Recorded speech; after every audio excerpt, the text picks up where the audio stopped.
Assalamualaikum warahmatullahi wabarakatuh. Alhamdulillah wassalatu wassalamu ala Rasulillah wa ala alihi wa ashabihi wa man walah. Wala haula wala quwata illa billah. Kaum muslimin dan muslimat yang dimuliakan Allah Subhanahu wa taala dimanapun berada. Momentum perpindahan tahun Hijriah atau tahun baru Hijriah selalu dihubungkan dengan satu peristiwa besar di masa Rasulullah Sallallahu Alaihi Wasallam, yaitu peristiwa hijrahnya beliau Nabi Sallallahu Alaihi Wasallam dari Makkah ke Madinah. Tentu memang peristiwa hijrah ini adalah peristiwa yang agung, bahkan peristiwa yang bersejarah dan menjadi ruh yang luar biasa di dalam kita mengkaji kehidupan Nabi Sallallahu Alaihi Wasallam di dalam sirah nabawiyah. Apa sebetulnya yang dimaksud dengan hijrah itu sendiri? Kata hijrah ini memang sudah membumi di Indonesia. Bahkan kita sering mendengar ada ungkapan-ungkapan, ada artis hijrah, ada preman hijrah, ada selebriti hijrah, mungkin ada ustadz hijrah ya, ada mubalik hijrah dan sebagainya. Jadi memang dia sudah menjadi istilah yang membumi. Cuman sebetulnya apa makna hijrah itu? Menurut para alim ulama di dalam kitab-kitab komus ya, yang berbicara mengenai makna al-hijrah, maka makna hijrah itu memang mempunyai akar kata hajaro yahjuru hajron, yang maknanya bisa atarku meninggalkan, ada al-qat'u memutus, ada al-man'u mencegah, ada al-i'rad berpaling, dan ada makna-makna yang lain. Nanti kalau menggunakan akar kata hajaro yuhajiru muhajarotan, itu maknanya meninggalkan atau berpindah. Nah, tentu makna-makna tadi mempengaruhi kata hijrah ini untuk digunakan pada level apa atau pada situasi yang seperti apa. Namun secara terminologis atau istilah syar'i, ternyata hijrah ini punya makna yang khusus. Di antaranya disebutkan oleh Syekh Ahmad Ibn Muhammad Al-Fayyumi bahwa makna hijrah itu mufaraqatu baladin ila ghairihi fa in kanat qurbatan lillah fahiya al-hijratu asyar'iyyatu. Mufaraqatu baladin ila ghairihi, meninggalkan satu negeri ke negeri yang lain, satu tempat ke tempat yang lain. Kalau dalam rangka mendekatkan diri kepada Allah, maka itulah yang disebut dengan hijrah syar'iyah. Tentu kajian hijrah ini sangatlah luas, namun pada kesempatan kali ini kita akan mencoba melihat sekilas bagaimana pada masa Rasulullah Sallallahu Alaihi Wasallam itu ada hal-hal yang masuk dalam kategori hijrah secara fisik. Jadi memang ada, dan ini menjadi satu hal yang luar biasa. Secara perjalanan kehidupan Nabi dan para sahabat itu real dicontohkan.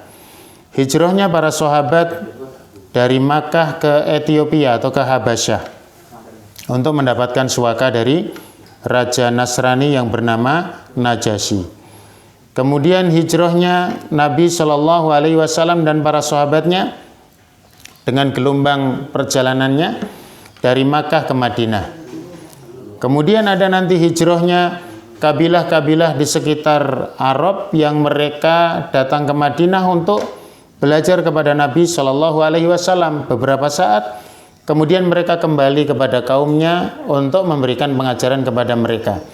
Ini adalah hijrah yang sifatnya fisik, yang penting juga untuk mendapatkan porsi di dalam kajian-kajian keislaman. Sayang sekali kaum muslimin dan muslimat yang dimuliakan Allah, dalam kurikulum pendidikan Islam kita, hijrah ini tidak banyak dikaji, terutama yang hijrah secara fisik ini.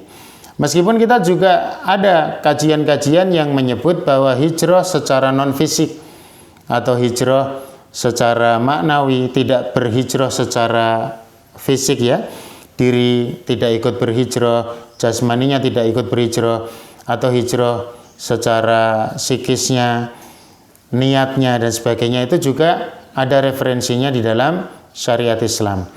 Misalkan ada dalam terminologi para ulama itu ada hijratut taubah. Orang berhijrah karena dia bertaubat. Artinya tidak hanya fisiknya saja yang berhijrah, tapi hatinya juga harus berhijrah. Kita ingat dalam satu hadis yang panjang disebut oleh Imam Nawawi di dalam Riyadhus Shalihin tentang seorang yang membunuh 99 orang. Kemudian dilengkapi sudah mencapai 100 orang.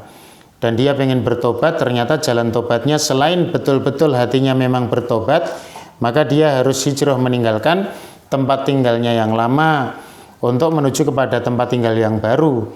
Sehingga dia mendapatkan lingkungan yang baru, dia tidak lagi berdekatan dengan potensi-potensi keburukan seperti membunuh itu. Karena itu lahir dari lingkungan dia yang lama, yang mana potensi membunuh itu memang menjadi semakin besar sehingga membunuh 1-2 nyawa menjadi biasa, bahkan sampai 100 nyawa.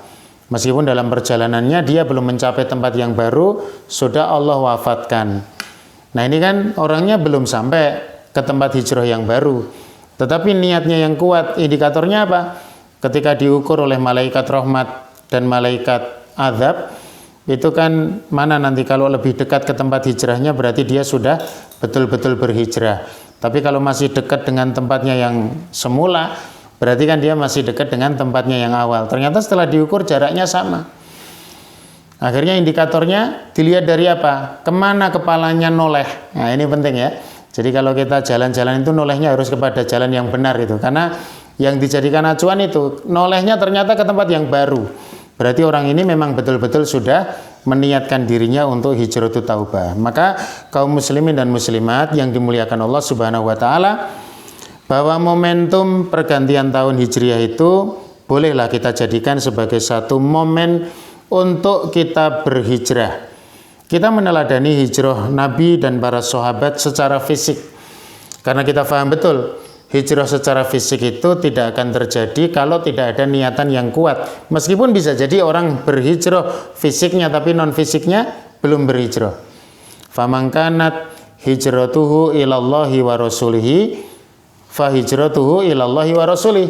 Kalau memang niat hijrahnya karena Allah dan Rasulnya, maka dia mendapatkan pahala itu. Tapi ada juga orang berhijrah wa man kanat hijratuhu lidunya yusibuha. Hijrahnya itu karena dunia, yang dia ingin mendapatkan dunia itu. Awim ro'atin yang kihuha, atau karena wanita yang ingin dia nikahi, fahijratuhu ila ma hajara ilaihi. Maka pahalanya ya dapatnya cuma itu. Maka kita penting untuk bermuhasabah ini, kita coba kuatkan diri kita untuk secara non fisik betul-betul kita hijrah. Al muhajiru ma hajara ma nahallahu anhu. Orang yang berhijrah itu adalah orang yang meninggalkan apa yang menjadi larangan Allah secara non fisik. Tapi secara fisik tampaknya kita juga terus berupaya untuk mencari komunitas yang baik dari yang buruk, komunitas yang lebih baik dari yang baik, atau yang lebih baik daripada yang baik sebelumnya. Terus meningkatkan kualifikasi keimanan kita dengan mendapatkan komunitas yang baru, tempat yang baru, dan tentu saja spirit yang baru, semangat yang baru di dalam berislam. Sehingga betul-betul semangat hijrah ini adalah satu semangat yang sifatnya menjadi tadzkirah, peringatan bagi kita. Tidak hanya ritual untuk dirayakan saja, tapi betul-betul kita memanfaatkan momentum ini untuk muhasabah dalam melihat apa yang sudah kita jalankan selama 1 tahun dan apa yang kita rencanakan untuk setahun yang akan datang. Selamat tahun baru Hijriah, semoga menjadi muslim yang lebih baik, semoga bermanfaat. Assalamualaikum warahmatullahi wabarakatuh.